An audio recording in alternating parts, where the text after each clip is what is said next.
Actually, we're going to the Steel Yard, and they apparently have a lot of really interesting arts programming going on, and Pippi recommended us to go there, so we're gonna go check it out. They did a cleanup and we were able to move into the space. Mm-hmm. What they did is they started offering the space to artists. Right.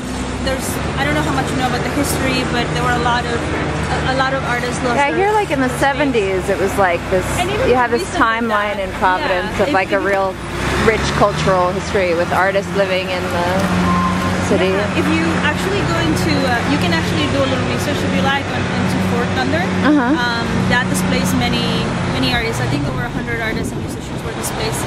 And that was just a my musician friend told me. She said they still have a listserv though that people follow, and that it's like, And so the part of the space was the idea is that to provide space for artists. Right. That's what started. One of the first classes that happened after the Steel Yard was formed as a nonprofit was a youth program. Right. That program, you can actually see the flower. Oh, how cool. So the youth program built this, right? Well, it's actually, everything was very organic. Artists were invited to use the space to work on their projects, and something that happened was that artists were really interested in helping and providing those skills to others. Right.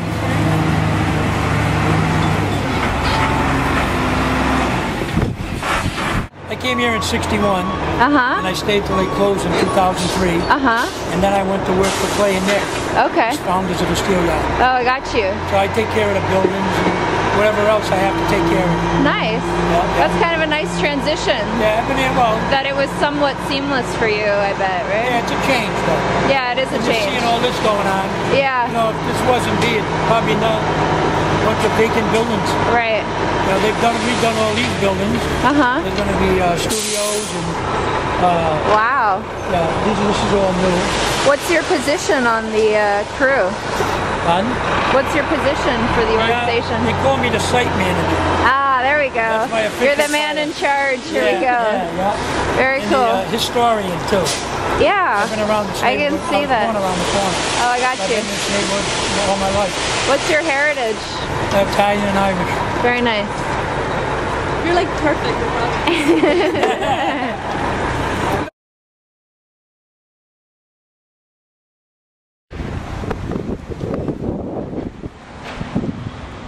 Hi. How long ago was it a library? Because up until like... the 70s, I think the third and fourth floor burned down, and they sort of just lopped off the building. We have some pictures of the building before when it had the third and fourth floor, and it's beautiful because like in the center, in the upstairs, you can see that there's sort of what's the word? These like round sort of parts that come off the building, but they actually went up into spires. It's really cool. Wow. We the way that we actually bought the building was that we got a commercial loan from the city, and we wouldn't. I mean, my partner and I, we both worked off the books. Like we would have never been able to get a loan from a bank. It was really kind of great timing with. It pretty much timed up right when they had decided to tear down these buildings that a lot of artists lived and worked in that illegally. Eagle Square, which is right by where the complex of the Steel Yard was, and I think they got a lot of publicity about how the city it was like kind of this weird dynamic where people were hiding because they were doing something illegal, but also the city tried to it definitely says that it promotes the arts here, and that's like part of the culture of the city and how they want to promote tourism and stuff, but then they were evicting all these people. And but they don't have a structural framework in place to actually financially support artists while they make work, or legally support them while they do work. So it kind of became this big politicized event, and I mean they still made this strip mall over there, but I think the timing was right where the city wanted to prove that they were helping people. So our loan is through the Economic Development Program of Providence, so it's like HUD money. It is as an commercial. It's a commercial space. Right.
This is we'll go back. The original of this this was scanned from the original print, done in 1980. And then helped brightened up because it had faded with Photoshop, and then printed large. The original is an 8x10. And it was printed on one of the earliest color output devices that we ever had for computer graphics, called a Dunn camera, that actually printed on Polaroid film from black and white television projection with filters in front of it. The first one I ever did, I did a smaller version of it. I painted it by hand, because this actually can be laid out by hand. It's a very simple layout. Just believe it or not, just using a ruler and a straight edge, you can lay this particular pattern out. But when it was printed, it was actually printed by it was programmed. We had no visual inputs at that time in computers. If you wanted to make a picture, you had to know how to create it completely from a keyboard. So it was programmed in a programming language called Fortran. And what it was one of the first attempts to make a system that could print in full color that was created on a computer. We were, as I was saying, we were creating global information systems. We were making maps, and the goal was to be able to print color maps to show data of some kind, but there was no systems available to do that. So this was an early experiment to do that, and it would work. It would still work today, but there were other systems that were developed along the way. Though what's interesting about it, and what still makes it work, and why we're going further, the RISD print department loves this and wants to go further with, watch yourself, with actually making a new one that works better, is that the colors in this system fall beside each other rather than on top of each other. So it's called additive color mixing.